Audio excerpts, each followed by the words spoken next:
CSIR মামলায় বুধবার supreme কোর্টে বেনজির এক ঘটনা দেখেছে গোটা দেশ। দেশের ইতিহাসে প্রথমবার সর্বোচ্চ আদালতে দাঁড়িয়ে সওয়াল করেছেন কোনো মুখ্যমন্ত্রী।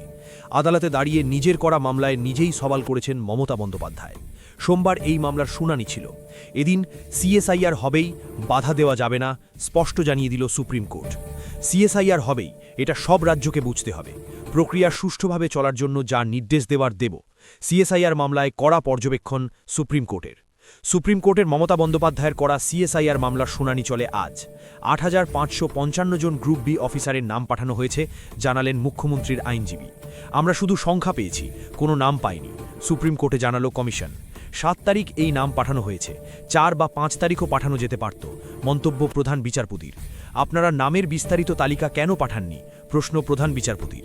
এই মামলায় দেশের শীর্ষ আদালতের প্রশ্নের উত্তরে রাজ্য জবাব দেয়, আমরা কমিশনের উত্তরের অপেক্ষা করছিলাম।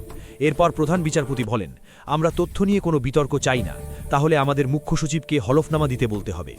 সুপ্রিম কোর্টে সওয়াল রাজ্যের আইনজীবী অভিষেক মনু সিংভির। তিনি বলেন, ইসিআই কোনোদিন রাজ্যের কাছে গ্রুপ বি অফিসার চায়নি। কর্মীর অভাবে বাইরে থেকে মাইক্রো অবজারভার নিয়োগ করেছিল নির্বাচন কমিশন, মন্তব্য সুপ্রিম কোর্টের প্রধান বিচারপতির।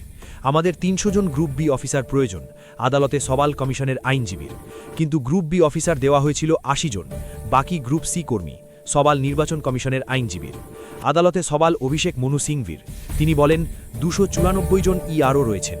এই গ্রুপ বি অফিসাররা ইআরওকে রিপোর্ট করেন এবং ইআরও একজন গ্রুপ এ অফিসার। সমস্ত ইআরও অর্থাৎ ২৯৪ জন সবাই গ্রুপ এ অফিসার। তারা সবাই এসডিএম, তাদের মধ্যে কিছু আইএএস অফিসার। সওয়াল প্রাক্তন মুখ্য সচিব মনোজ পন্থের। মমতা বন্দ্যোপাধ্যায় নিজে মামলা করছেন, এই জন্য আজকে এত পরিবর্তনগুলো হচ্ছে। না হলে ইলেকশন কমিশন রোলার চালাতো। ওরা ভেবেছিল এটাকে রোলার চালিয়ে উড়িয়ে দেব, বিজেপির হাতে তুলে দেব। সেটা করতে